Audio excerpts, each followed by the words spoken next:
Hi everyone and welcome to Asexuality in Fiction. I am Lynn and today I'm going to be talking about the Vows and Honor series by Mercedes Lackey. So it's been a while because I don't really have any kind of steady ability to record these unfortunately, but I'm back now. Yay! Oh no, if you hate them, but then you don't have to watch them. So you're watching them, so hopefully you like them. So yay! As always, there are some content notes for the books specifically, and to some extent for the discussion of these books, because the major parts or plot points in the book, and they may come up when discussing asexuality in these books. So the Vows and Honor series has mentions of rape, of physical abuse, and drug addiction. It has transphobic narratives in it. It has a lot of aphobic microaggressions in it, and it has some suicide ideation in it. So if these points are problematic for you, please take some caution with reading this series. So let's look at the series in some more detail so we actually have a kind of overview of what we're talking about. The Vows and Honor series consists of 3 books, and they're kind of the more or less the oldest fantasy books that we have, explicitly fantasy books with asexual and aromantic characters in them. Oathbound, or The Oathbound, is a collection of novellas and short stories that was kind of reworked into an episodic novel that was published in 1988. The stories therein are older. Oathbreakers was published a year after. This is a sequel. This is an actual novel. And the 3rd book in the series is Oathblood, which was published in 1998. And this is actually a collection of short stories. So there's a lot of overlap between Oathblood and the Oathbound. It's just Oathblood connects the stories as they were originally published, and the Oathbound kind of reworks them, as we will see as this goes on. Like I said, this is originally a series of novellas and short stories that were published in various anthologies, notably in the Sword and Sorcerer series by Marion Zimmer Bradley. And as you can probably kind of extrapolate from that, if you know anything about the Sword and Sorcerer series, is it's very feminist in nature. It's very much that 2nd generation feminism. It is also set in the popular Valdemar setting, which continues to be really well known today because it's very queer in a time when queerness, and very explicitly queer in a time where queerness was not really mainstream. I think that is the best way to put it, because there were quite a few queer books in this time. It's just you have to kind of know where to find them, and Voldemort is one of the most well-known settings for that. So the Vows and Honor series is set in that as well. The Oathbound and Oathblood don't really have a strong connection to the Voldemort setting. Oathbreakers does. If that is something that you want to investigate or look at, that's probably information then. The series is also kind of intended to be a response to lesbian sword and sorcery, or more specifically, it's intended to be a response to sword and sorcery where the main character is gender flipped and nothing else changes. So you have these kind of like these Conan stories, and we will see this in a citation by Lackey later. We have these Conan stories, and all that changes in these stories is we're making the Conan character a woman, and everything else stays the same. And Lackey didn't want to do that. She wanted to do something different, so she did. And because she did, we wound up with an asexual and aromantic badass warrior protagonist. And as such, this is one of the earliest known modern examples of a deliberately aromantic asexual character in fiction. I do want to note aromantic is put in brackets here because Lackey does not explicitly use the term aromantic, and she does explicitly use the term asexual. But if you read the book and if you look at the way that Tarma is coded, you will see very clearly that she is aromantic asexual. But first, of course, let's look at some overarching themes, because there's more to these books than, you know, their aromanticism and their asexuality, because there usually is. In this case, it is 3 Fs, which is really fun, because Fs are fun to say. Anyway, the first one is obviously feminism. You know, it's very much this wave of feminist fantasy that was around in the 80s. So this is very much in that vein. And there's friendship, because aromanticism. And family, again, because aromanticism. But let's look at how that turns out, because I have interesting things to say about some of them. Hopefully, anyway, you know, otherwise you wouldn't be watching this. But here we have a citation from Oathbreakers, from the first chapter of Oathbreakers, that really highlights how the feminism in this book works. And I'm not going to read out the entire citation. I am sorry for anybody who has trouble reading it. But the idea behind this is Tarma is a very strong warrior, and she eventually meets a sorceress called Kethry. And, you know, Kethry is not a great warrior, but she has a sword, a geese blade, called Need. And Need forces Kethry, and by extension Tarma, to take up what is called just causes. So basically what it does is, and I will read the geese because that kind of helps. Woman's need calls me, as woman's need made me. Her need will I answer, as my maker bade me. So basically, if this sword magically picks up that there is a woman who's in trouble, the sword is going to go, Kethry, you have to help her. And, you know, this can be very dangerous, because if Kethry doesn't do what the sword wants quickly enough, she might, you know, die, because she's bonded to this sword. Most of the time, that's fine, because, you know, they're not always out rescuing damsels in distress. And what it does is it gives Kethry the weapons expertise of a master swordsperson, and it will heal basically anything except death. And if you give it to someone who has martial prowess, like Tarma, what it does is it confers almost complete immunity to magical spells and their effects. So it's a super useful blade. It's just every time a woman is in trouble, you have to go help her whether you want to or not, which is a problem for Tarma, because Tarma is trying to save money to rebuild her family and her clan. And that's a bit hard to do when you have a reputation for helping people for very little pay or no pay, because it is a just cause.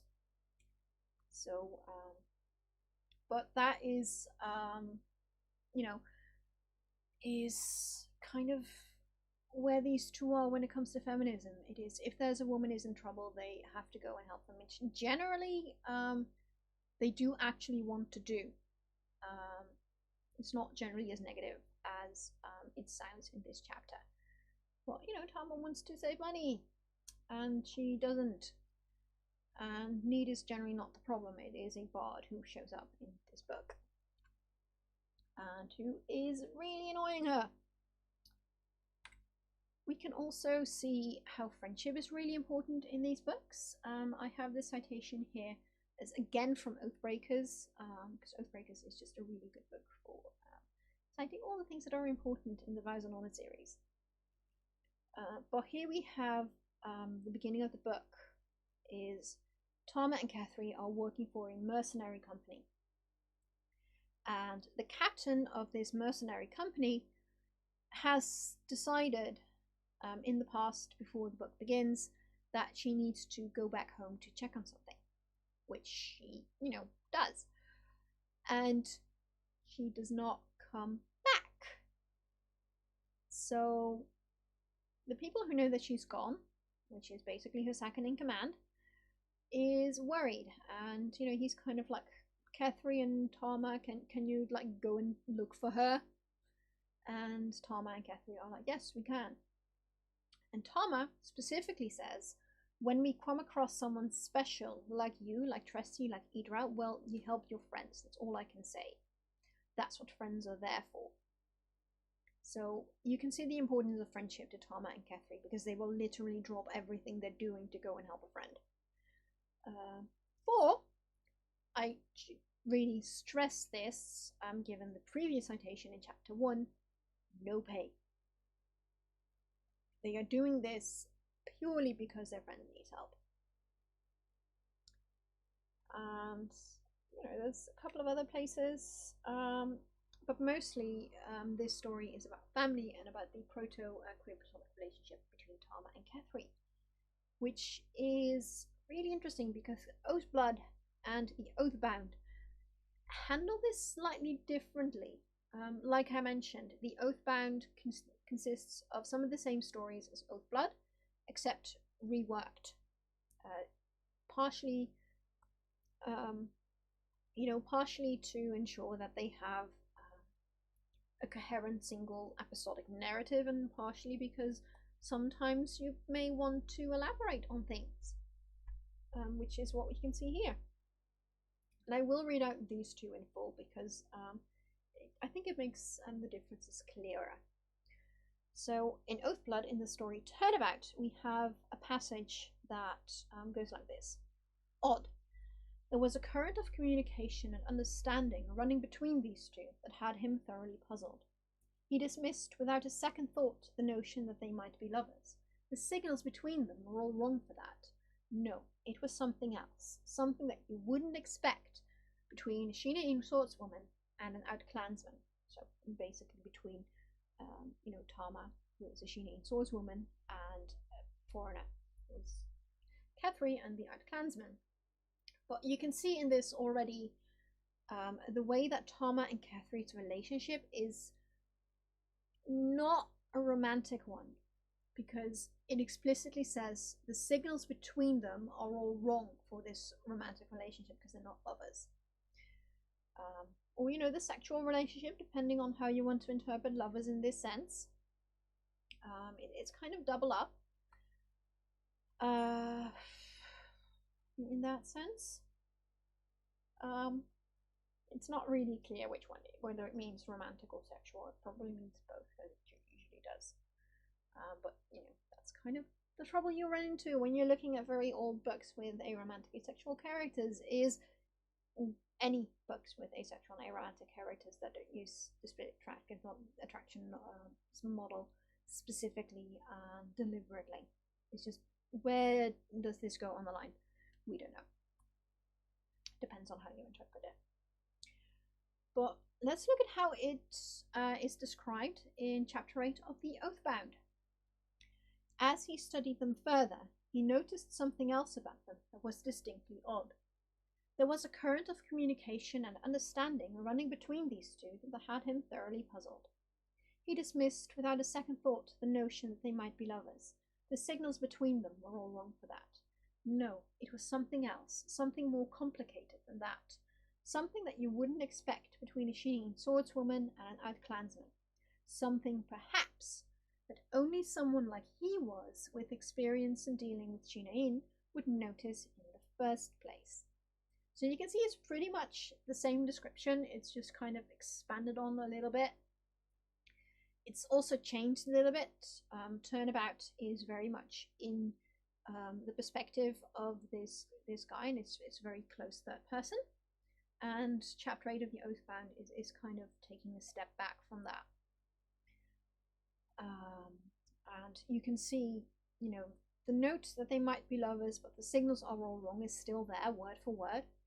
And it also says something else, but then it adds something. It says something more complicated than that.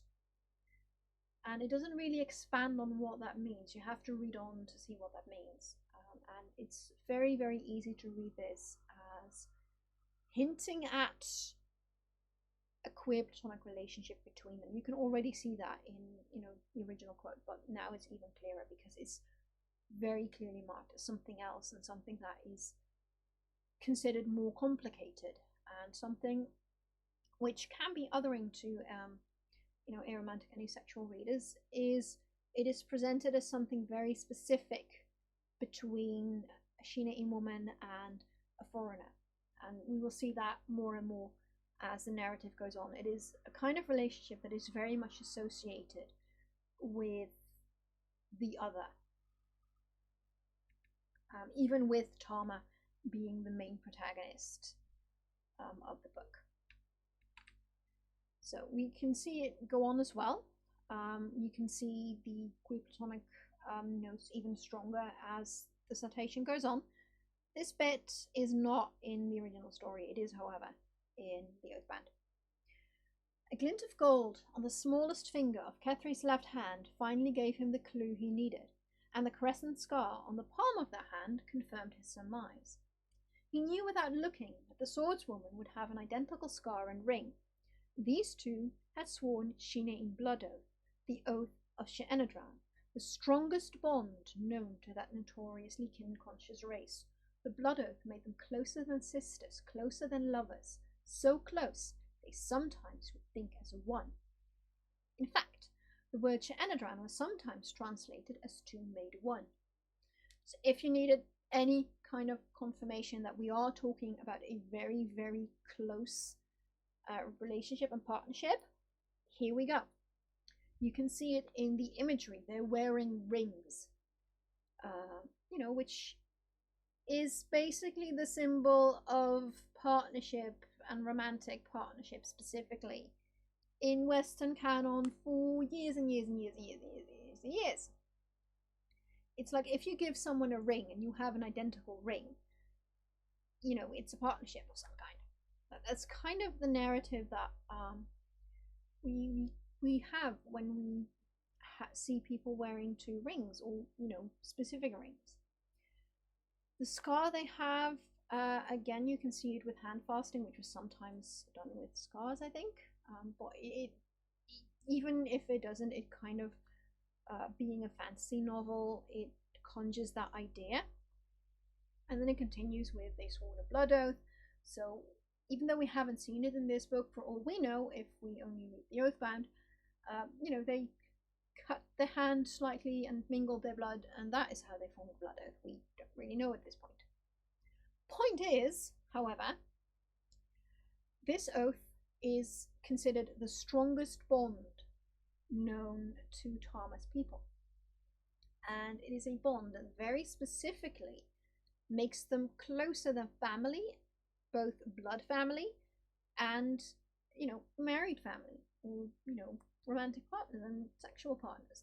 They are one unit together because of this blood oath. They are, in fact, so much one partnership unit that the entire word for their relationship can sometimes, as the text tells us, translate as two made one.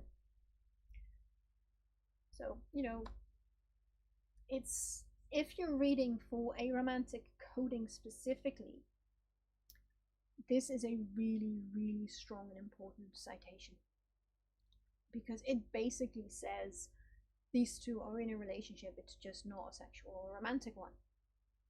And they honor this relationship because they're both wearing rings, so they've made a formal arrangement of it. And you can also see the othering in effect, because it's very clearly cast as something that foreigners do, that the Shina-in do, but, the main POV character who's describing this does not do. The only reason he knows about it is because, he's had dealings with them before and he knows how their culture works. But yeah, family, really important. So having established that, let's look at some of the specific asexual and aromantic tropes in this book, because as you can see, there are a couple. We have celibacy and is the same as asexuality in the way that it's presented. It kind of, sort of, it touches on that. We can see the links to coldness, social isolation, and insanity. All three of these links are there. We can see the asexual asexuality through trauma and divine intervention, which also is aromanticism, and we can see the conflation of asexuality, aromanticism, and agender identity, making it really difficult to talk about because it's so hard to remember that you do have to split them out, because the book doesn't make the effort, and it's very, very, very easy to slip into doing that. And I don't kid myself, I do it sometimes as well, because the book does. But excuse me, let's look at the way that it conflates celibacy and asexuality, because it does a couple of things here. So first off, we have the introduction for Oathblood, which is also where we can see the way that these books are intended to be kind of a response to a certain type of sword and sorcery story. And the one point that I would note is that when she says it would be nice to have at least one token heterosexual female hero, it's not entirely clear whether she is supposed to talk about Tarma or Kethry. Given the text before, you would think that she's talking about Tarma, because Tarma is the counterpart to Conan.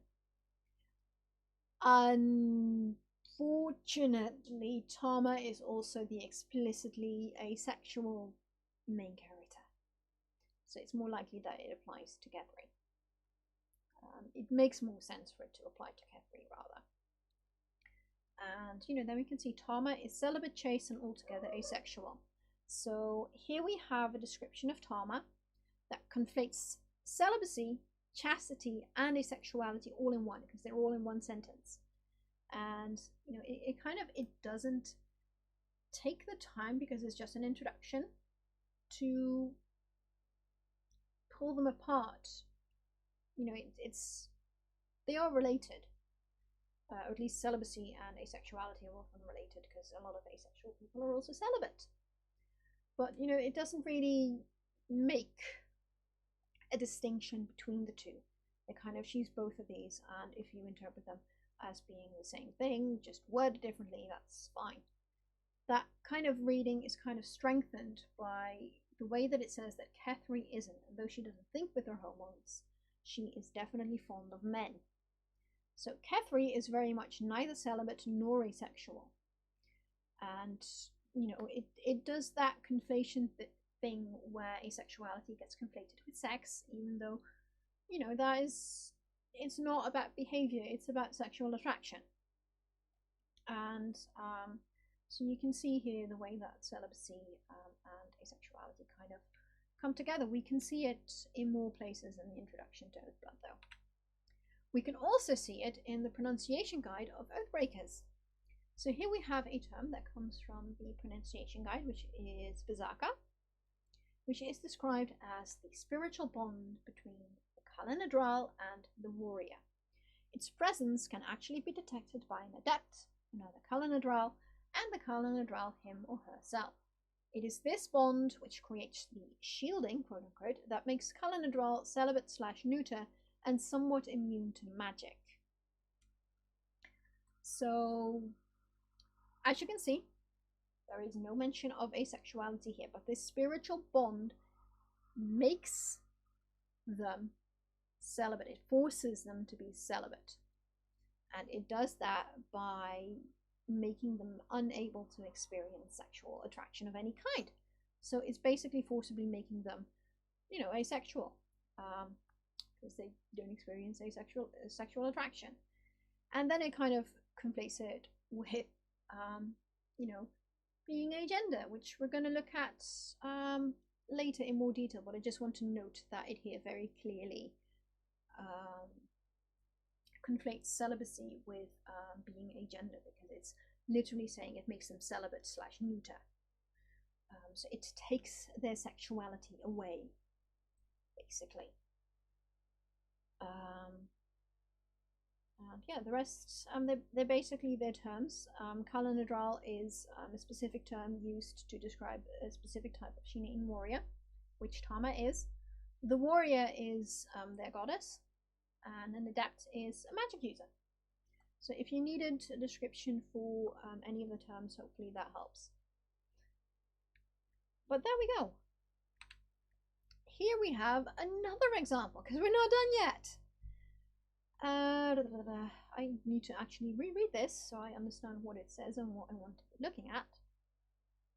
Oh, right, there we go. This is what we're looking at. So the important part here is the final 2 paragraphs. So what happens is this is a citation from Swordsworn, which you can find in Oathblood, which is the very first story chronologically, and is not included in the Oathbound, by the way. So if you want to read them in chronological order, start with Oathblood. But this is the moment where Kethry and Tarma decide to, form their blood oath bond and become what I would call a proto-queer platonic relationship, queer platonic partners. And Kethry is like, would you swear blood oath to me so neither of us is lonely anymore? And Kethry is like, yeah, I want to do that. And then a little bit later, Kethry is like, wait, does that mean I have to have no more sex ever? You can see that in the second quote. I'm not sure how to ask this, Tarma. Now that we're She'enedran, do I have to be swordsworn too? She looked troubled. Because if it's all the same to you, I'd rather not. I have very healthy appetites that I'd rather not lose. What she's talking about here is, as I mentioned before, and as you can see from the way that Tarma responds, saying, I'd rather you find a lover or two, that Kethry is talking about, I have libido and sexual attraction, it kind of conflates the two, and I would like to continue to have sex. And Tarma is like, oh yes, do that. Absolutely do that. It's just Tarma, because she's a swordsworn, who no longer experiences sexual attraction or has a libido. It kind of conflates the two a lot. It's very confusing at times. But there you go. It conflates celibacy with asexuality a couple of times and in a couple of different ways. It also has a lot of coldness, social isolation, and insanity in its association with asexuality and aromanticism, and specifically with Tarma. So here is the first one, coldness. This is from the Oathbreakers, chapter 10, and you can also find it in Oathblood in one of the stories, I'm fairly sure. But here we have the antagonist who has, kind of kidnapped Tarma, and he specifically calls her an ice creature. He wants to make her into not an ice creature. So here we have Tarma, who is very specifically associated with coldness, with ice, because she does not experience sexual attraction or has a libido. We can see it in this quote as well, of course, otherwise I wouldn't be quoting it. And it's a long quote, because I want to give you context for everything that's going on. So, if you need to pause the video, so you can read through it carefully. But I've bolded out, the important part for what I want to talk about right now. There's actually 2 important parts in this. But for now, the one that I want to stress, I'm going to come back to this quote a number of times, actually. I wanted to look at the bowling emphasis. Hard, somewhat aloof, and totally asexual were the swordsworn. So you can't really see the coldness in this. You can see it if you look at the previous line where it says the Seckers cold steel, so you can see the cold there. But we can see the social isolation because, they're aloof, and they're kind of, as you can see from the description of how, these swordsworn work, you can see that they kind of stand apart from the clan because they must serve all people, all their people, kind of equally and ish. And, they can't really do that if they have lovers and families and stuff like that. So they don't really do that, and it's something that is pointed out specifically. Is something that a lot of people don't do, because giving up that social standing, that that sexual attraction that people have, that specific romantic and sexual bond people have to people, is a cost, as the citations say, that some might think far too high. So it's presented as a very big sacrifice that not a lot of people are willing to make. And Tarma is, because Tarma has lost her entire clan and family, and she's all about vengeance at this point. So, there's another way that social isolation shows itself, because Tarma, for most of the Vows and Honor series, actually, she doesn't have a clan. She has very little family. And that's all been taken from her. So you can see the way that social isolation works there as well, because social isolation is kind of what made her do this in a way. Because the clan she's with, they kind of try to stop her, and doesn't really work, because she's not interested in building a new social group. Here we have another example just of the coldness. Tarma's cold, impassive eyes. Eyes she'd often been told that marked her as a born killer. So, yay for the extra kind of insinuation that people who do not experience, sexual or romantic attraction are born killers. Yay! Great addition. Not really. So, there's a lot of cold and social isolation going on in these books. No, that did not work. Here we go. Here we have another one. I have a lot more words than I thought I did. Again, this is a really long citation to give you a good sense of the context this happens in. And this contains a lot of spoilers for Oathbreakers. But there's a point in Oathbreakers where Kethry basically almost dies, and the only thing Tarma can think of to save Kethry is to beg the goddess to save, her best friend / queer platonic partner, even if it means sacrificing her own life. And there's a lot that's important in this citation, so I actually do want to read the entire thing here. That you call my name can mean only that you seek a life, Jel Enedra, she said. The giving of a life, not the taking. Now Tarma bowed her head and closed her eyes upon her tears, for she could not bear to look upon that face, nor to see the shattered wreck that had been her dearest friend lying beyond. Anything, she whispered around the anguish. Your own life? The future of Talis and Adrin? Would you release Kethry from her vow if I demanded it, and have Talis Adrin become a dead clan? Anything. Tarma defiantly raised her head again, and spoke directly to those star-strewn eyes, pulling each of her words out of the pain that filled her heart. Keth, she's worth more to me than anything. Ask anything of me. Take my body, make me a cripple, take my life, even make Talis Adrin a dead clan, it doesn't matter, because without Kethry to share it, none of that has any meaning for me. She was weeping now for the first time in years. Mostly when she hurt, she just swallowed the tears and the pain and forced herself to show an impassive face to the world. Not now. The tears scalded her cheeks like hot oil. She let them. Do you, Calanadral, feel so deeply then?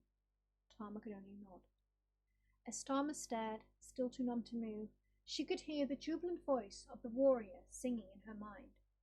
It is well that you have opened your heart to the world again, my sword.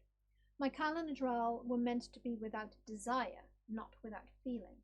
Remember this always. To have something, sometimes you must be willing to lose it. Love must live free, Jelanadra. Love must ever live free. So, here you can see a moment where Tarma experiences a lot of deep emotions, and we can see that the impassive, cold face that she shows the world is a mask, because she doesn't want to show the world that she's hurting. And, you know, now she's lost everything that's important to her, so she's like, well, I don't care anymore. And the important point here is the goddess telling Tarma that the Kalanadral were meant to be without desire, which is to say without sexual attraction in this case, not without feeling or emotion. So here we have the story already calling out some of, you know, the stereotypes that would arise around asexual and aromantic representation, which is that these characters are cold and unfeeling, which Tarma has been presented as up until now, if you haven't been reading very carefully. It's very much, you know, what she shows other people, and if you don't pay attention to, you know, her point of view, it's something that is easily missed. And this bit, this tiny bit, explicitly calls it out and says, you know, feelings are important, you have them, and, you know, you should actually feel them and not, like, you know, shut yourself off from the world. Don't do that. It's a bad idea. And so we can see this citation. It's a very short moment, but it's a moment that very explicitly addresses and calls out these points in a book that was published in 1989. So there's also asexuality through trauma and divine intervention. It's basically it's divine intervention more than trauma, but the way that it's set up is the divine intervention happens because of trauma. It's complicated. So let's look at the quote and then I'll try and explain it to you. Because I don't have that many. We have Swordsworn from Oathblood, which again is Tarma and Kethry's origin story. This is from the very, very beginning to illustrate that Tarma, when Swordsworn begins, is not asexual. In the sense that she has been sexually active, and the implication, because of the time it was written, suggests, you know, that this is not someone who is asexual. This is someone who was allosexual and who became asexual through trauma, which I should add as a note is a perfectly valid reason for people to be asexual. But yeah, you can see here the way that she thinks about her betrothed. He smiles broadly. Tarma blushed. And, you know, they've been friends as well as lovers. And, you know, they were going to be bonded and, you know, start a family together. And then, you know, her clan gets raided and everybody but Tarma dies. And she swears holy vengeance. And that is why she's asexual, because she swore holy vengeance for the murder of her entire family. And her lovers, and her friends, and basically everyone she knew, more or less. You can see that in this quote. I cry blood feud, she said tonelessly. And this is where she wants to take the oath. So there's not really much to look at. So we're just gonna, I just want to show you that this is where she very explicitly says, I want to do this. I want to be a Kalanadral with everything that means. I want to be Swordsworn with everything that implies, because I want to take revenge on what happened to my family. And here we have a description of what being Swordsworn or being Kalanadral means. This is from chapter 4 of Oathbreakers. And again, I'm just going to read the entire thing because kind of need to. There's a lot in here. The fact was that as Kalanadral, Tarma was celibate because she had become effectively neuter. Again, we see the conflation between agender and celibacy. Kalanadral had no sexual desire and little sexual identity. Again, we see the conflation between celibacy and asexuality, because they literally have no sexual desire, which is synonymous with, at least in this sense, with saying they have no sexual attraction anymore. There was a perfectly logical reason for this. Calanidral served first the goddess of the south wind, the warrior, who was as sexless as the blade she wore, and they served next the clans as a whole, and lastly they served the individual clans. Being sexless in every sense of the way, it doesn't say that, but I'm adding that for clarity. Being sexless allowed them to keep a certain cool perspective, we see the coldness again, that kept them free of feuding and allowed them to act as interclan arbitrators and mediators. Every Shinain knew the cost of becoming Calanidral. Again, we see this presented, this asexuality, as a cost to the person who decides they want to do this and be this. And again, like I said, we can see the conflation between asexuality and celibacy. We can see the conflation between celibacy, asexuality, and agenderness. I don't know if that is a word. Actually, we can see the coldness. The one thing we haven't seen and we don't see in this section is the insanity. But that is pretty much what Tarma's decision to be a Calanidral is ascribed to, is this is an insane plan and you are mad with grief.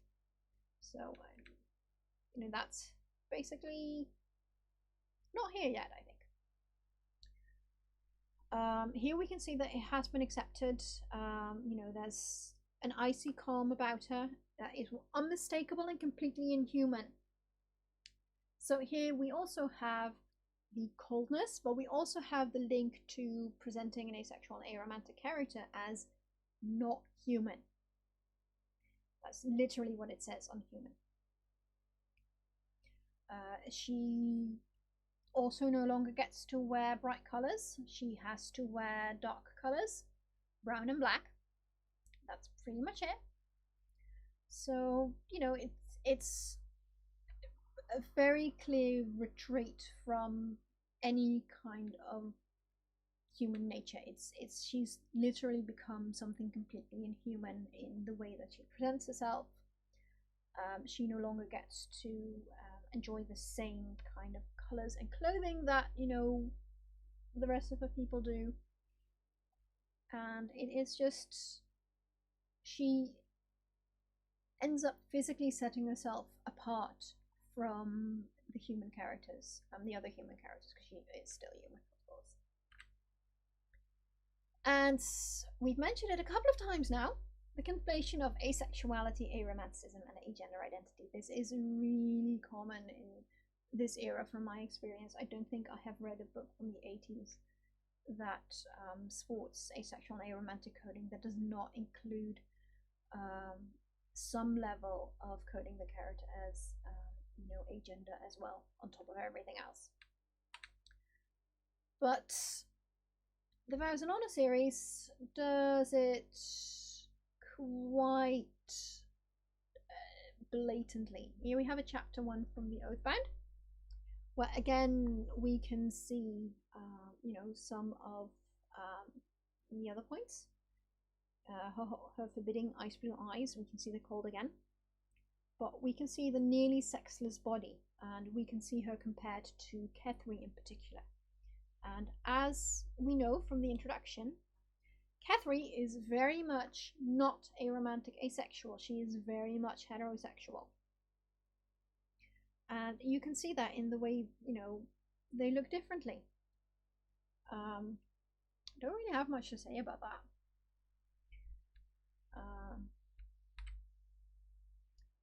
And here we have the same quote again about being sexless and neuter, and you know, it's just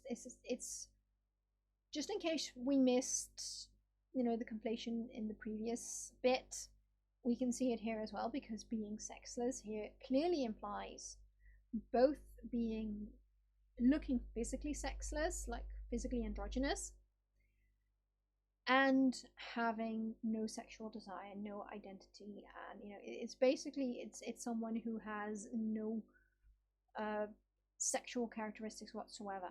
That's kind of the idea here when it comes to the way that books of this period and books kind of inspired by this period use the term neuter. It's that they kind of just present a body that does not have any sexual characteristics in it. And because it doesn't have sexual characteristics in them, it therefore seems to follow logically that they must then also not experience sexual attraction or sexual desire and not, be celibate. So it conflates everything. And it's a very specific representation to the term neuter, I think, in my experience anyway. Here we have another one. A mannish swordswoman. Look, again, I'm not going to read the entire quote, but here we have someone who recognizes Tarma in Oathblood as a swordswoman, but she looks rather mannish. So, again, you can see the way that it presents Tarma as problematically agender.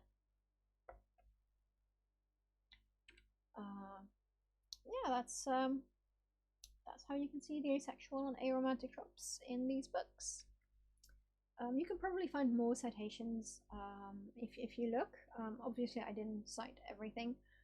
There's some interesting stuff going on with some of the ways in which the goddess is represented, but I didn't want to cite that. Excuse me. But this is some of the ways in which the asexual and aromantic tropes are present, and as you can see, it calls out some of them. It doesn't really call out most of them. It doesn't really call out the celibacy and asexuality link. It doesn't. Oh, I should have added insanity to that one. Apparently I didn't.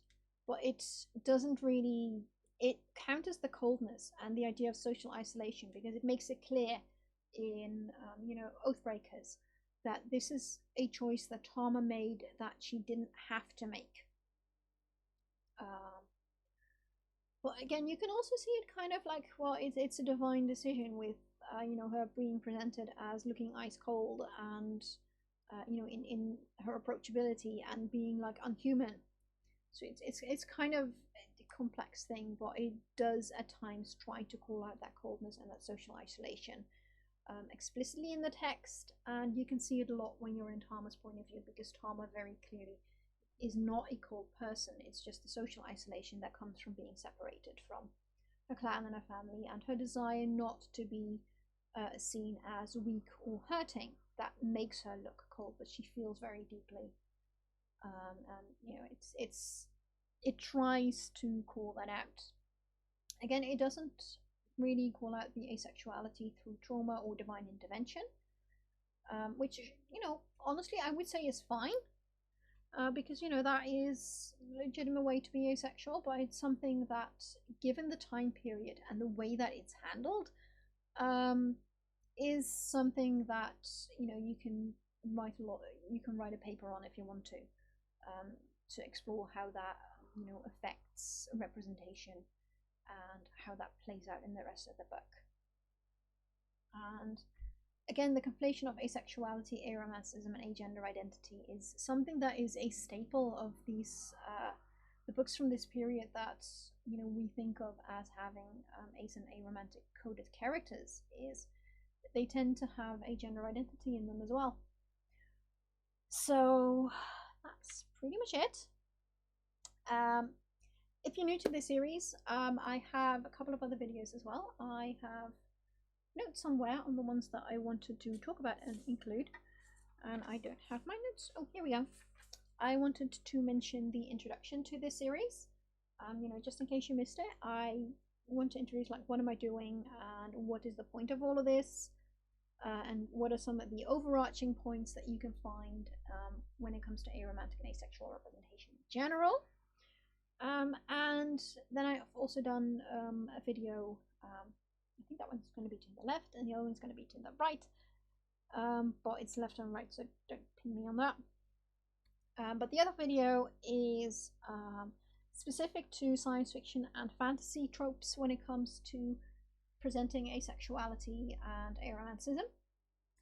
And because all of these tend to currently focus on older books, there's a lot of conflation between asexuality and aromanticism and the way that we talk about it.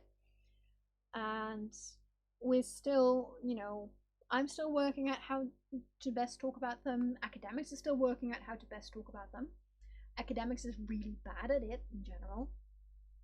I have yet to read an academic text that did not conflate the two without realizing it was doing it. At least I realize I'm doing it and why I'm doing it. And I'm working on not doing it. But yeah, so there are 2 videos which kind of introduce everything, what I'm planning to do with this series and what you can expect of it. But yeah, so if this was interesting to you and you want a wider overview of asexuality and aromanticism in fiction, check those out. They will hopefully help a lot. And next time, I am most likely going to be talking about The Deed of Paxenarian by Elizabeth Moon, which is a low fantasy story from around the same time period as these books, and which features another aromantic asexual main character, at least an aromantic asexually coded main character. And until next time, I hope you have a lovely time, and until then, goodbye!